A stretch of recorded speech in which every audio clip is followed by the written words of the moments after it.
호세아는 이스라엘 왕 여로보암 2세 때 예언을 했습니다. 자, 여로보암 2세는 예후 왕조의 네 번째 왕입니다. 자, 예후 왕조 좀 생소하시죠? 이스라엘의 왕조에 대해서 우리가 조금 이제 생소할 수 있는데요. 자, 남왕국과 북왕국으로 이렇게 나누어져 있었는데 남왕국에는 하나의 왕조만 있습니다. 다윗과 그의 후손들이 계속해서 왕이 된, 그래서 다윗 왕조만 존재하는 게 남왕국이고요.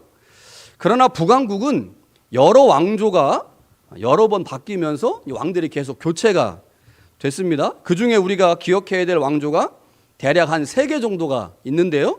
첫 번째는 북이스라엘을 세운 여로보암 왕조입니다. 그런데 여로보암이 북이스라엘을 세우고 나서 그의 아들이 암살을 당하면서 왕조가 바뀌게 되죠. 두 번째 왕조는 오므리 왕조입니다. 이 오므리 왕조를 기억해야 되는 이유는 우리가 알고 있는 북이스라엘 왕 중에 가장 악한 왕 누구예요? 가장 악한 왕 아합이죠. 이 아합이라고 하는 사람이 이 오므리 왕조 사람입니다. 그러니까 오므리라고 하는 사람이 왕이 됐고 그 아들들이 이제 왕이 됐는데 그 아들들 그 손자 그 후손 중에 한 사람이 이제 아합인 거죠. 그리고 세 번째는 예후 왕조입니다. 자, 예후가 아합의 손자인 요람이라고 하는 왕을 죽인 후에 왕이 됐습니다. 그리고 이 예후 왕조의 네 번째 왕이 호세아가 예언할 때 왕이었던 여로보암 2세입니다. 자, 그러니까 오늘 본문에 보면 예후가 나오고 뭐 이스라엘 나오고 여러 가지 이름이 나오는데 예후라고 하는 사람이 아합 왕조, 아합의 손자죠. 이 오므리 왕조를 끝낸 사람입니다. 이 사람이 왕이 될 때 하나님을 향한 열심이 대단했기 때문에 하나님께서 그에게 기름 부어서 그를 이제 왕으로 세우셨죠. 자, 여로보암 2세, 지난주에 말씀드렸지만 여로보암 1세가 있고 2세가 있는데 1세는 이스라엘을 세운 첫 번째 왕을 여로보암 1세라고 부르고 지금 호세아 시대에 예언할 때 왕은 여로보암 2세인데 이 사람이 41년 동안 이스라엘을 다스렸습니다.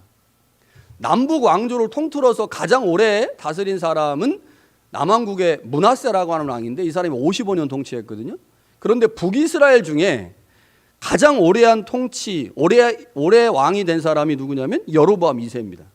41년 동안 왕이 됐는데 이 여로보암 2세에 대한 열왕기의 평가, 역사가의 평가를 보면 이렇게 되어 있어요. 여호와 보시기에 악을 행하였으며 여로보암 1세의 죄를 떠나지 않았다. 그러니까 하나님께서 여로보암 2세를 평가할 때 매우 악한 왕이었다는 거죠. 그런데 아이러니하게도 가장 악한 왕이었는데 가장 오래 통치했고요. 가장 오래 통치했을 뿐만 아니라 정치적으로 큰 부흥기를 맞았고 영토도 굉장히 확장이 되었습니다. 열왕기하 14장 25절에 보면 북왕국의 영토가 하맛 어귀에서부터 아라바 바다까지다 라고 되어 있어요. 지도를 보지 않으면 이게 도대체 어딘지 알 수가 없는데 쉽게 말하면 이스라엘 영토가 솔로몬 시대의 영토와 비슷할 정도로 확장이 됐다는 겁니다. 그러니까 굉장히 큰 부흥기를 맞은 거죠. 북이스라엘은 다메섹을 속국으로 삼을 정도로 매우 강력했습니다. 보통 정치적으로 안정을 찾으면 경제적 번영이 따라오죠. 마찬가지였어요. 정치적으로 굉장히 안정이 되다 보니 이스라엘이 경제적으로도 가장 번영한 때, 이때가 바로 여로보암 2세 때입니다. 정치와 경제가 부흥기를 맞았습니다. 그러나 하나님에 대한 신앙은 심각하게 병들었어요. 여러분, 선진국의 교회가 어떻습니까? 쇠퇴하거든요. 선진국의 교회들이 쇠퇴합니다. 이상해요. 조금 못 살고 어려우면 신앙이 쭉쭉쭉 성장하는데 이상하게 경제적으로 안정이 되면 신앙이 쇠퇴하더라고요. 마찬가지였어요. 정치와 경제가 부흥을 맞았는데 하나님에 대한 신앙이 심각하게 병들었습니다. 그런데 문제는 그 누구도 이스라엘의 신앙에 문제가 있다는 사실들을 알지 못했다는 거죠. 모두가 자신들이 누리는 부와 평안으로 모든 것이 잘 된다고 스스로 만족하던 때가 여로보암 2세가 통치하던 때입니다. 바로 그때 모든 것이 잘 된다고 생각할 그때, 그러나 여호와 신앙은 점점점 쇠락의 길로 가고 있을 그때 하나님께서 호세아를 불러서 북왕국 이스라엘에게 예언을 전하게 하셨습니다. 호세아서를 잘 이해하려면 우리가 먼저 예언자 혹은 예언 이 두 가지 단어를 잘 기억해야 하고 이해해야 하는데요. 자, 예언자는 한마디로 말하면 예언하는 사람이죠. 예언자와 비슷한 단어가 있습니다. 뭘까요? 선지자. 우리는 보통 이제 선지자로 더 많이 알고 있죠. 우리는 보통 예언자나 선지자를 이렇게 생각합니다. 앞에 일어날 일을 예측하는 사람. 그러니까 예언자나 선지자가 앞에 일어날 일을 예측한 사람이다 보니까 예언도 뭐겠어요? 예언도 앞에 일어날 일을 예측하는 것. 이렇게 이해를 합니다. 왜 이렇게 이해하냐면 예언자의 예자가 한자잖아요. 근데 이게 미리 예자라고 생각하는 거죠. 미리 예자. 그러니까 미리 일어날 일을 받은 거예요. 그래서 그 미리 일어날 일을 이제 말하는 사람. 이게 이제 예언자라고 생각하죠. 선지자의 선자도 먼저선입니다. 한자로. 그러니까 선지자는 먼저 일어날 일을 말하는 사람. 이렇게 생각을 하는 거죠. 여러분, naming is framing이라고 하는 문구가 있어요. naming is framing. 무슨 말인지 아시죠? 이름 짓기가 틀을 만든다는 겁니다. naming is framing. 자, 우리가 어떤 대상의 이름을 지을 때 대개 이름은 그 대상이 가진 특징에서 나오죠. 그래서 어떤 특징을 가지고 그 대상의 이름을 정합니다. 그런데 다른 한편에서 보면요, 어떤 대상이 어떤 이름을 갖게 되는 순간 그 대상은 그 이름의 한계를 벗어나지 못할 때가 굉장히 많습니다. 자신의 특징과 상관없이 이름을 갖게 되더라도 그 이름 때문에 특징과 상관없이 불려지는 경우도 굉장히 많습니다. 왜냐하면 이름이 어떤 대상을 틀에 가두는 역할을 하기 때문에 그런 거죠. 그래서 이름 짓는 것이 굉장히 중요한데, 현대교회에서 예언사역을 한다. 그럼 대부분 어떤 일들을 할까요? 예언사역 한다 그러면? 자, 나 예언기도 받으러 갈 거야. 나 기도원에 예언기도를 받으러 갈 거야. 여기 우리가 잘 알고 있는 스프링스 처치 있잖아요. 거기도 예언사역 하시는 분이 계십니다. 나 예언기도 받으러 갈 거야. 그러면 주로 뭐를 기대해요? 내가 언제 결혼할 건가? 내가 앞으로 사업이 잘 될 것인가? 내가 앞으로 어떻게 삶을 살아갈 것인가를 목사님의 기도를 통해서 알고 싶은 거예요. 그래서 예언기도 받으러 가죠. 그러면 또 목사님이 또 상황 딱 파악해가지고 너 35살에 결혼하고 너 앞으로 돈을 얼마 벌고 넌 앞으로 캐나다에 가서 위니펙에서 새순교회를 다녀야 돼. 이렇게 막 예언을 하면 그 예언이 진짜인 줄 알고 그렇게 행동을 하는 경우들이 종종 있죠.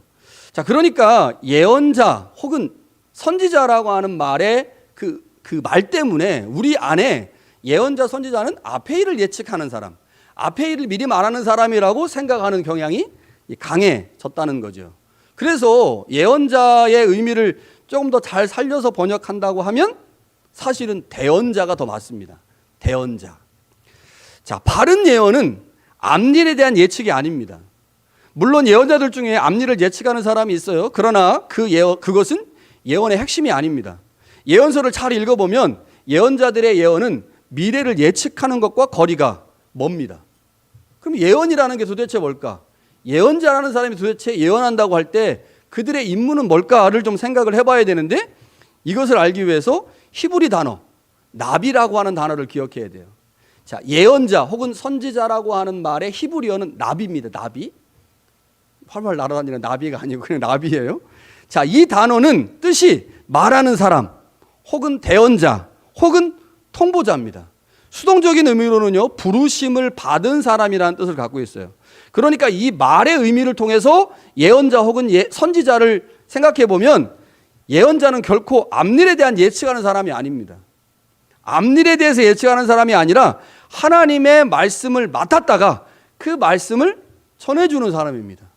그래서 예언이라고 말할 때 그 예언을 한자로 미리의 말씀원이 아니라 막길리의 말씀원으로 써야 한다고 주장을 하고, 그래서 최근에는 예언이라는 말을 쓸 때 미리의 자를 쓰지 않고 맡길 예자를 씁니다.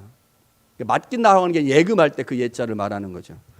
예언은 미래를 예측하는 행위가 아니라 하나님의 말씀을 대언하는 거죠. 자, 예언자들 이사야, 예레미야, 호세야, 요엘, 아모스 이런 사람들 우리가 예언자라고 부르잖아요. 이런 사람들을 예언자라고 부르는 이유는 아주 간단합니다.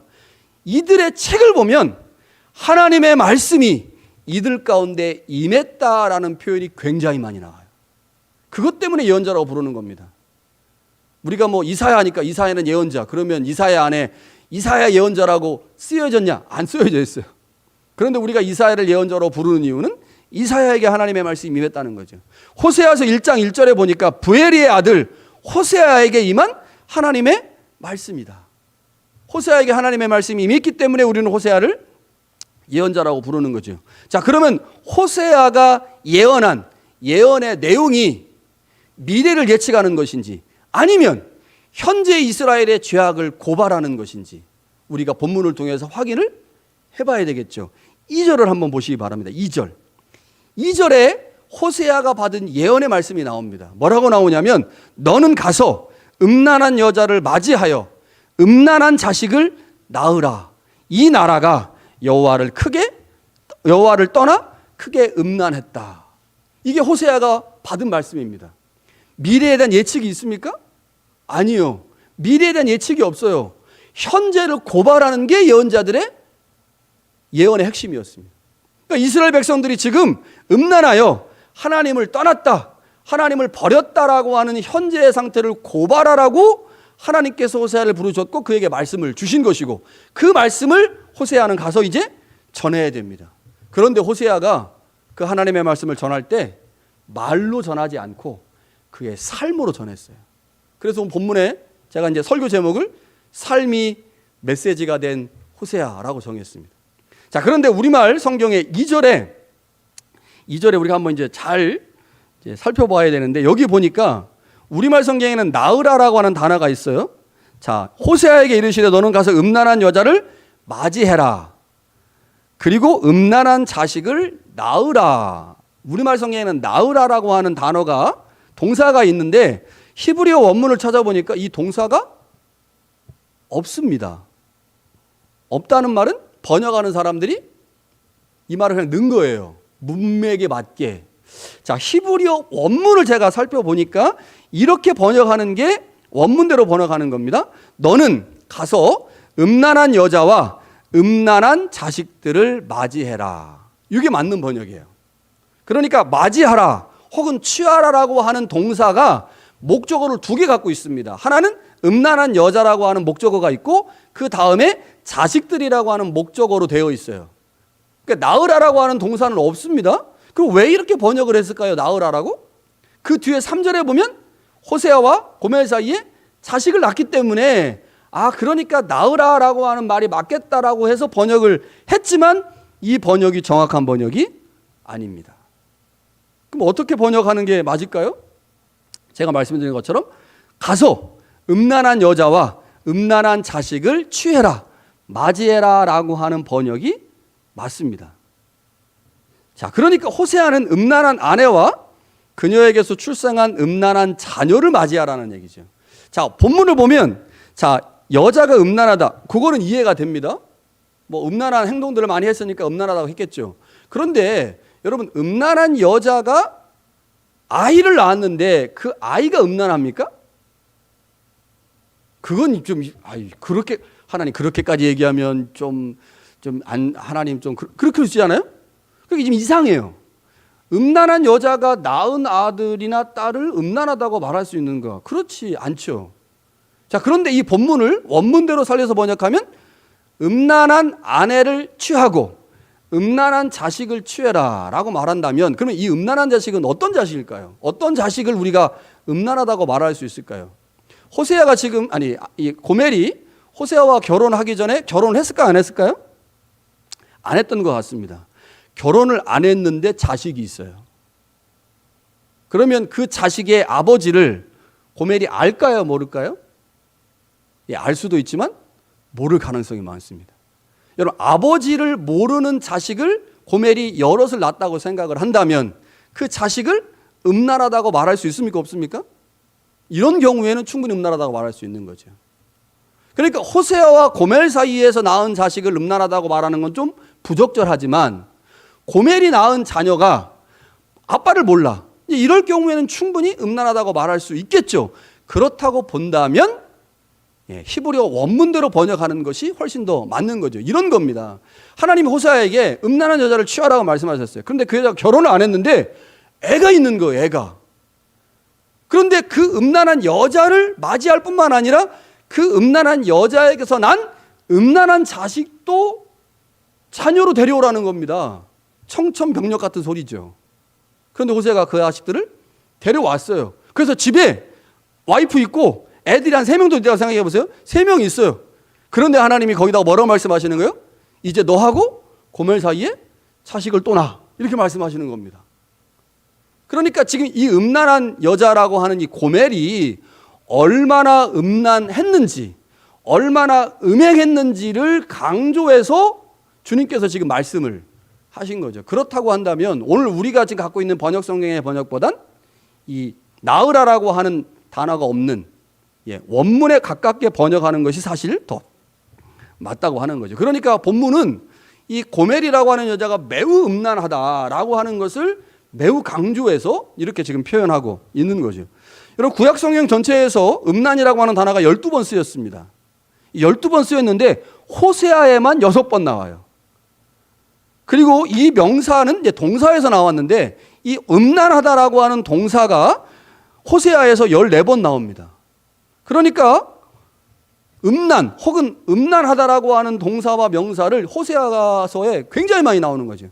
이 단어가 또 단위 많이 나오는 책이 에스겔서입니다. 음란하다라고 하는 단어가 에스겔서에 22번 나오는데 책의 분량을 감안하면 에스겔서는 48장까지 있잖아요. 책의 분량을 감안하면 이 음란 혹은 음란하다라고 하는 단어를 가장 즐겨 쓰는 책은 호세아서이죠. 여러분 그러면 이 호세아에서 말하고 있는 음란 혹은 음행이라고 하는 단어가 무엇을 의미하겠습니까? 우리가 알고 있는 것처럼 그냥 단순한 성적인 문란을 의미하는 게 아니죠. 이 음란은 하나님의 백성이 하나님이 아닌 다른 신들을 향해 몸과 마음이 끌리는 것을 의미합니다. 그러니까 쉽게 말하면 우상숭배하는 거예요. 우상숭배. 이스라엘이 하나님이 아닌 다른 신을 섬기고 다른 신에게 마음이 끌려 있는 상태를 우상숭배라고 하는데 그것을 호세아서는 음행이라고 표현하는 거죠. 이스라엘은 가나안 땅에 들어간 이래로 줄기차게 이방신에게 미혹됐습니다. 미혹의 근원적인 이유는 삶의 풍요입니다. 이스라엘은 자신들에게 풍요를 가져다 주는 존재가 하나님이 아니라 바알이라고 생각한 거예요. 그래서 그들은 바알 섬기는 것을 멈추지 않았습니다. 이스라엘은 눈에 보이는 풍요를 따라가면서 하나님께서 이스라엘에게 주셨던 10계명의 첫 번째 계명인 나 외에 다른 신을 섬기지 말라와 두 번째 계명인 우상을 섬기지 말라라는 계명을 어겼습니다. 하나님은 이 모든 이스라엘의 행위를 삶의 자리에 있는 언어, 음행 혹은 음란이라는 말로 규정하신 거죠. 하나님은 호세아의 삶을 통해 이스라엘을 향한 하나님의 메시지로 삶을 사용하신 겁니다. 그러니까 호세아 이게 우리한테 너무너무 중요한데 제가 이 말씀을 준비하면서 마음이 아팠어요. 우리의 삶이 하나님의 메시지다. 우리의 삶이 예수님을 모르는 사람들의 메시지라고 말할 때는 어떤 의미로 그런 말을 합니까? 긍정적인 의미로 그런 말을 하잖아요. 우리가 하나님의 자녀로 빛과 소금의 역할들을 감당할 때 사람들이 우리를 보면서 야 하나님 정말 멋있는 분이다. 예수님 참 대단한 분이다라고 이런 것들 우리가 소망하면서 우리의 삶이 세상을 향한 하나님의 메시지입니다라고 말을 하는데 호세아의 삶은 이스라엘을 향한 하나님의 메시지였지만 그의 삶이 사실 많이 아니었잖아요. 음행한 여자인 고멜과 결혼했고요. 그녀로부터 출생한 자녀들을 아들과 딸로 받아들였고 또한 하나님의 백성 이스라엘이 얼만큼 음행했는지를 보여주기 위해서 또 자식들을 낳았고 그 자식들의 이름을 하나님의 명령을 따라 이스라엘의 현재 상태를 보여주는 우상숭배하는 이스라엘의 모습을 드러내는 이름을 지은 거예요.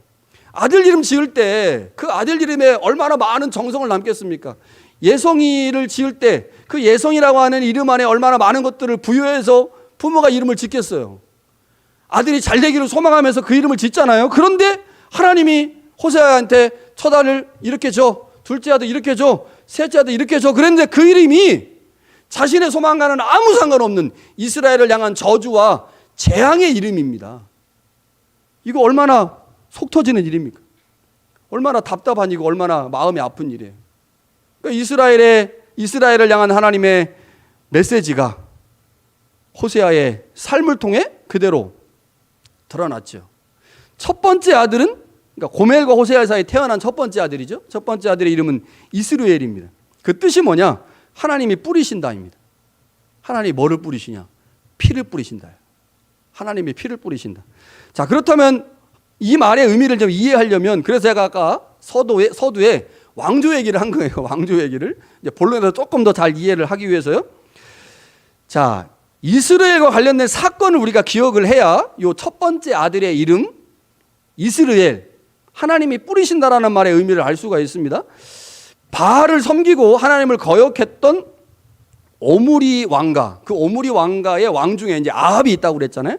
그 아합의 손자가 요람인데, 그 요람이라고 하는 왕이 엄청나게, 요람이 이제 그 아합의 아들이죠. 아합의 아들인 요람. 이 사람이 이제 그 예후라고 하는 사람에 의해서 이제 죽임을 당하는데, 우리가 잘 알고 있듯이 요람의 아버지 아합이 북이스라엘에서 바알 숭배 탑이었습니다.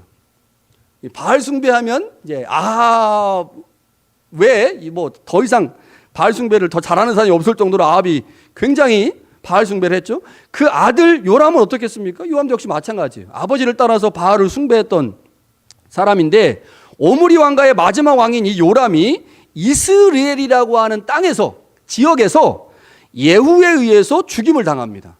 그리고 그의 어머니 아합의 아내죠, 이세벨 역시 비참하게 죽임을 당해요. 그리고 아합의 아들이 70명이 있었는데, 그 70명의 아들들이 모두 예후에 의해서 죽임을 당합니다.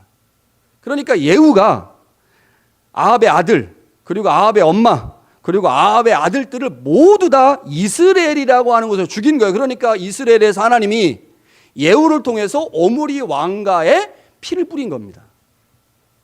피를 뿌린 거예요. 하나님은 이스라엘에서 하나님을 거역하고 우상 숭배한 아합과 그 아들들의 피를 예후를 통해 그곳에 뿌리셨습니다. 그런데 하나님을 향해 신앙적 열심을 굉장히 보였던 이 예후가 그의 후손들로 가면서 그의 후손들도 역시 하나님을 거역하는 우상을 숭배했다는 거죠. 그 정점에 누가 있어요? 여로보암 2세가 있는 겁니다. 예후 왕조의 네 번째 왕인 여로보암 2세가 예후의 마음과 같지 않게 하나님을 거역하는 우상 숭배를 한 거죠. 그래서 하나님께서 예후를 통해 오므리 왕가의 종말을 고하신 것처럼 이제 예후 왕조도 오므리 왕조와 마찬가지로 이스라엘에서 핏부림을 받아 심판을 받게 될 것이다 라는 사실을 보여주시기 위해서 호세아의 큰아들의 이름을 이스라엘이라고 지은 거예요. 그래서 그 이름을 부르면서 하나님께서 오므리 왕조를 심판하신 것처럼 이 왕조, 예후 왕조도 심판하실 거다. 그래서 하나님을 거역하고 우상 숭배하는 자들의 종말이 어떤 것인지를 분명히 보여주시겠다라고 주님께서 말씀하시면서 이름 지으라고 한 게 이 큰아들입니다. 그러니까 이스라엘은 멸망하게 될 거다라는 것을 지금 보여준 거죠. 두 번째는요, 딸을 낳았어요. 딸의 이름이 로루하마입니다. 긍휼이 없다의 뜻이. 자, 이것은 이스라엘에게 임할 심판이 전면적이고 단호한 것임을 보여주는 건데, 이 긍휼이라고 하는 단어가 히브리어로 어머니의 태를 가리키는 말입니다. 그러니까 긍휼이 없다는 말은 엄마가 애를 낳았어요. 근데 그 애를 향해서 엄마가 얼마나 긍휼이 많겠습니까? 얼마나 사랑스럽고. 그런데 그 엄마가 애를 낳았는데 자신의 애를 보고 긍휼한 마음이 없는 거예요. 엄마의 마음이 얼마나 강팍하면, 얼마나 무자비하면, 얼마나 무정하면 자기가 낳은 아이를 향해서 긍휼한 마음이 없겠습니까? 하나님이 지금 이스라엘을 향해서 그런 마음을 갖고 계시다는 겁니다. 그 두 번째 낳은 딸 노루하마가 갖고 있는 의미죠. 하나님의 진노가 무자비하게 진행될 겁니다. 그런데 재밌어요. 오늘 성경에 뭐라고 되어 있어요? 이스라엘을 향해서는 노루하마 긍휼이 없다라고 말하는데 바로 뭐라고 되어 있어요? 유다를 향해서는 내가 긍휼을 베풀겠다, 이렇게 얘기해요. 유다가 어디입니까? 남왕국이잖아요. 남왕국 유다를 향해서 내가 긍휼을 베풀지만 북왕국 이스라엘을 향해서는 내가 긍휼을 요만큼도 베풀지 않겠다라고 하시면서 하나님이 지금 우상 숭배하고 있는 이스라엘을 향해 얼마나 진노하고 계신지를 이 두 번째 딸을 통해서 보여주십니다. 고멜에 낳은 셋째는요, 아들입니다. 이름이 로암이에요. 뜻은 내 백성이 아니다입니다. 긍휼이 없어요. 그러니까 엄마가 자식을 낳고 긍휼이 없어. 그래서 본체만체 뭐라고 선언하는 거예요? 너는 내 아들 아니야. 넌 내 딸 아니야. 라고 말하는 거예요. 그러니까 하나님이 분명히 이스라엘을 낳으셨단 말이에요. 출애굽을 통해서 구원하심으로 낳으셨는데 그 낳은 이스라엘 향해서 너는 내 아들이 아니야 라고 말씀하시는 겁니다. 여러분 예언서에 보면요. 예언서에 보면 내 백성이라고 하는 너희 하나님이라고 하는 말이 굉장히 많이 나옵니다. 너는 내 백성이고 나는 너희 하나님이다. 이게 이제 하나님과 이스라엘 백성 사이에 언약을 의미할 때 쓰는 단어이기 때문에 구약 성서가 매우 즐겼어요. 그런데 예언서에 내 백성이라고 하는 단어가 107번 나옵니다. 그러니까 내 백성이라는 말을 계속 하는 것은 실제로 너는 내 백성이야 이런 의미보다 야, 너 내 백성인데 왜 그렇게 사니? 너 왜 내 백성인데 하나님을 섬기지 않고 우상을 섬기니라고 하면서 답답한 이스라엘을 향하여 예언자가 자신의 심정을 토로할 때 이 단어를 쓰는 거거든요. 그러니까 이스라엘 백성들이 얼만큼 하나님이 아닌 다른 존재들에게 마음이 미혹되어 그들 가운데 그들에게 끌렸는지를 보여주는 의미죠. 하나님께서 이스라엘을 내 백성이 아니다라고 지금 선언하십니다. 이것은 하나님과 이스라엘 사이에 맺어진 언약이 완전히 깨졌음을 보여주는 거죠. 그래서 하나님은 이제 더 이상 이스라엘에게 관심이 없어요. 관심이 없습니다. 여러분 사랑의 반대는 미움이 아니고 무관심이라고 하잖아요. 무관심, 관심이 없다. 이거 큰일 나는 겁니다. 관심이 없다는 게. 관심이 없는 거는 미움의 극치죠. 그런데 하나님께서 이스라엘을 향해 지금 관심이 없어. 너 내 백성 아니야 라고 선언하신다는 거예요. 여러분 이스라엘 어떻게 해야 됩니까? 하나님은 우리에게 내가 새순교회를 반드시 심판할 거야. 새순교회를 향한 긍휼이 1도 없어. 너희는 내 백성이 아니야 라고 하나님이 새순교회를 향해서 선언하신다면 여러분 어떻게 반응해야 되겠어요? 여러분 지금 이게 호세아를 통해서 북이스라엘에게 말씀하시는 거지만 오늘 우리한테 말씀하시는 거라고 한다면 어떻게 반응해야 됩니까? 어떻게 하면 좋을까요? 하나님이 이렇게 말씀하셨는데 이 말씀을 취소하고 그래 너희는 내 백성이야. 내가 너희를 긍휼이 있어. 내가 너희를 심판하지 않겠어라고 이제 다시 하나님의 마음을 돌이키려면 심판을 받지 않으려면 도대체 하나님이 우리를 왜 그렇게 말씀하시는지 왜 심판하시려고 하는지 이유를 알아야 될 거 아니에요. 근데 그 이유가 뭡니까? 우상숭배입니다. 간단해요. 바알을 섬겼기 때문에 하나님이 지금 화가 나셔가지고 이스라엘 향하여 너는 내 백성이 아니고 너희를 향한 긍휼이 없다라고 말씀하는 거죠. 그러면 아니 우상숭배가 문제다. 그러면 문제의 원인을 알았으니까 해결책은 굉장히 쉽죠. 아니 우상숭배가 문제면 우상숭배 안 하면 되는 거 아니에요. 그만두면 하나님의 사랑이 다시 우리 가운데 올 거 아닙니까? 그런데 이스라엘 상황에서 이게 쉽지 않았습니다. 왜 그럴까요? 이스라엘의 우상숭배는 여호와 신앙과 바알 신앙이 교묘하게 뒤섞인 형태로 나타났기 때문에 구분을 못해요. 잘. 이게 문제입니다. 우상숭배하고 있는데 겉으로는 여호와 신앙이란 말이에요. 들어가서 봤는데 아니 뭐가 문제야? 하나님이 새순교회를 향해서 막 질책하시고 책망하십니다. 니네들 우상숭배하고 있어. 니네 그렇게 신앙생활 안 되라고 말씀하셨어요. 그러면 우리가 어떻게 하나님 그렇습니까? 그러면 우리의 삶을 돌아볼 거 아니에요. 우리 예배 돌아보고 우리 목장 돌아보고 우리의 목회 시스템 돌아보고 성도들을 향한 마음 다 돌아봤는데 하나님 아무 문제도 없는데요? 이런 겁니다. 아무 문제 도대체 하나님 우리한테 왜 그러시는 거예요? 하나님 도대체 왜 이렇게 화가 나신 거예요? 화가 난 이유가 이런 것 때문이라면서요. 그래서 돌아봤잖아요. 그런데 아무 문제가 없어요. 하나님 도대체 왜 이렇게 된 거예요 지금. 이거 지금 속된 말로 진짜 속된 말로 미치고 환장을 노리십니다. 모르니까. 아니 문제의 원인을 우상숭배라고 말하는데 우상숭배를 찾아봤는데 없는 거예요. 너무너무 힘든 거죠. 지금 이스라엘 상황이 그겁니다. 이스라엘은 자신들이 지금 바알을 섬기고 있는지도 우상숭배를 하고 있는지도 자각을 못하고 있습니다. 자, 우리가 앞으로 계속 보겠지만요. 호세아서가 우상숭배와 관련해서 이스라엘에게 지속적으로 요구하는 것이 있어요. 그럼 우상숭배를 하고 있는 우리의 모습을 어떻게 바꿀 수 있느냐? 우상숭배를 구분해내고 밝혀내기 위해서 우리에게 뭐가 필요하냐? 호세아서는 하나님에 대한 지식이 필요하다라고 얘기해요. 하나님에 대한 지식과 알미 우리에게 선행되지 않으면, 그 하나님이 무엇을 원하시는지를 알지 못하면 우리의 삶을 아무리 쳐다봐도 우리의 삶에 뭐가 문제가 있는지를 밝혀내지 못한다는 겁니다. 그래서 우리의 예배를 쳐다보기 전에, 우리의 신앙을 쳐다보기 전에 뭐를 쳐다봐야 돼요? 하나님을 쳐다봐야 됩니다. 하나님에 대한 알미, 바른지, 내가 하나님을 지금 제대로 알고 있는지를 살펴야 된다고 하는 거죠. 여러분, 성서에서 우상숭배는요, 모두 다 하나님에 대한 암과 연결됩니다.